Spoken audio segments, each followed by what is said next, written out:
Parametría, este referente absolutamente confiable de la opinión pública en México, está realizando un seguimiento sobre un asunto fundamental, que es la percepción que tenemos nosotros sobre la inseguridad pública, sobre todo en nuestras grandes ciudades.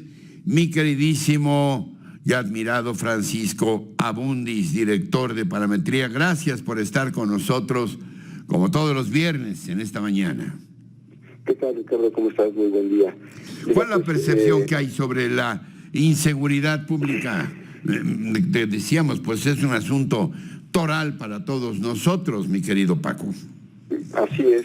Mira, como bien señalas, en Parametría tenemos un seguimiento propio. Este que te voy a describir ahora es uno que analizamos a partir de los datos del INEGI, en lo que se conoce como la ENSU, la Encuesta Nacional de Seguridad Urbana.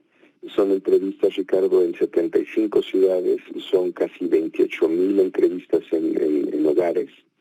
Y en la Ciudad de México hacen una submuestra por cada alcaldía. Son alrededor de 300 entrevistas por ciudad. No hay instrumento más poderoso que este en el país para ver datos de percepción de seguridad. Hay que poner y enfatizar, hay que subrayar esta palabra, es percepción, que no necesariamente siempre está correlacionada con los datos fácticos. Para darte un ejemplo de esto, el propio presidente el día de ayer reconoció que en lugares como Michoacán está aumentando la extorsión, y si tú revisas estos datos, algunos pensarían que Michoacán está, o algunas ciudades de Michoacán están en mejor situación. Dicho esto, te describo los datos. En este último trimestre, esta medición se hace a principios de marzo, de junio, de septiembre y de diciembre, los primeros 15 días, entonces te mide el trimestre, son 4 mediciones en el año. En esta última entrega se confirma una tendencia que teníamos a la baja desde la medición anterior de septiembre, en el porcentaje de gente que dice sentirse insegura en su ciudad. El 64.2 en promedio sí lo dijo, 69.9 hombres, 57.4 mujeres. Es interesante porque aunque en las mujeres sube ligeramente esta percepción de inseguridad, de 57.2 a 57.4, solamente 2 décimas, en los hombres continúa esta tendencia a la baja que ya se venía observando es prácticamente desde junio del año pasado, y ya teníamos que estaba en 70.5 el mes pasado, y ahora está en el trimestre pasado, y ahora está en 69.9. Esto, Ricardo, si se corroborara con lo que está pasando allá afuera, serían buenos datos. El problema es que yo creo que hay como algunos indicadores, como el que mencionó el propio presidente, que nos dicen que en los datos duros no coincide con esta percepción. Luego vendría, es un indicador muy largo que tiene servicios públicos, cambios de hábito a partir de la inseguridad. Es muy completo. Aquí te reporto solamente algunos de los datos que me parecen relevantes, y es lugares donde la gente se siente insegura. Sigue siendo un banco, el cajero automático, donde la gente se siente más insegura, no que está en vía pública, y subió de 73.6 a 74.3.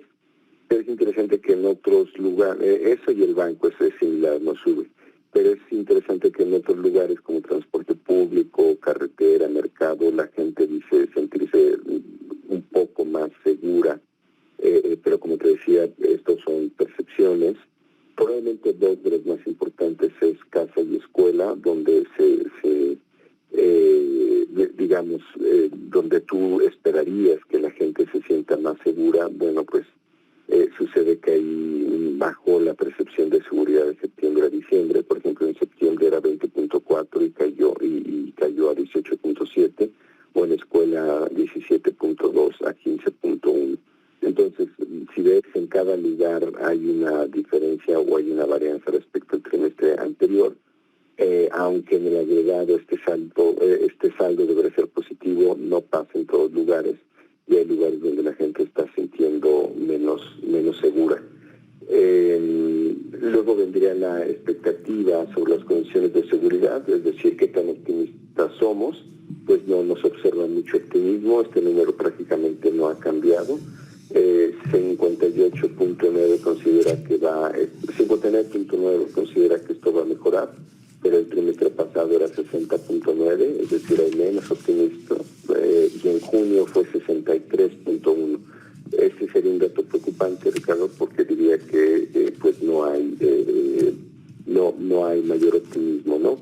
Y básicamente en lo que se refiere a los problemas más importantes de algunas ciudades, el tema de baches en calles y avenidas sigue siendo el que destaca más, y de hecho creció la percepción de este problema, creció de 79.2 a 81.2, lo mismo con el alumbrado público, lo mismo con parques y jardines, servicios de transporte público. Digo, aquí vendrá el caso del metro, ¿no? Donde, pues, en particular en ese transporte público se dispara la sensación de la falta de servicio, hospitales saturados. Estos indicadores en general van a la baja. Y finalmente te reporto los datos de experiencias de corrupción, que tampoco han cambiado de manera sustancial. Si has tenido alguna interacción con alguien en ciudad pública y cuál es tu percepción de corrupción, se mantiene a niveles de 55.4, que es más bajo que el 56.9 del mes pasado, pero más alto que los dos primeros, los trimestres del 2021, el primero y el segundo, que era, un dato más bajo en términos de experiencia de corrupción. Un dato que está aquí, Ricardo, que yo no he visto, que se analice mucho, pero me parece muy, muy importante, es el nivel de varianza de la inseguridad a nivel Ciudad de México, a nivel alcaldía. El más alto lo tienes en Xochimilco, con 77%, y el más bajo en Benito Juárez, con 22%. Es decir, en la propia Ciudad de México tienes 50 puntos de diferencia en la percepción de inseguridad. Y en medio estaría, por ejemplo, Miguel Hidalgo con 44%, o estaría Gustavo Amadero con cerca de 65%. Me llamó mucho la atención este dato, Ricardo, porque significa que la gente se siente, mientras en el sur, en delegaciones del sur, Milpalta, muy insegura, tendrías otras en el centro donde se siente, el caso extremo es Benito Juárez, muy segura, o bueno, mucho menos insegura, porque no se sienta segura, es simplemente el 22% se siente insegura. Sí. Pero esta diferencia de una alcaldía a otra, estando en la misma ciudad, me llamó mucho la atención, y yo creo que sí es digna de análisis. En conclusión, te diría, si estos datos de percepción corroboraran lo que está pasando allá afuera, pues sería una buena noticia, pero, como te repito, no sucede en todos los casos, y el propio presidente lo reconoció el día de ayer. En el caso de extorsión, en algunas ciudades de Michoacán está subiendo, ¿no? Como siempre, gracias, mi querido Paco, te mando un abrazo, gracias. Al contrario, a ti, Ricardo, gracias, un abrazo de regreso.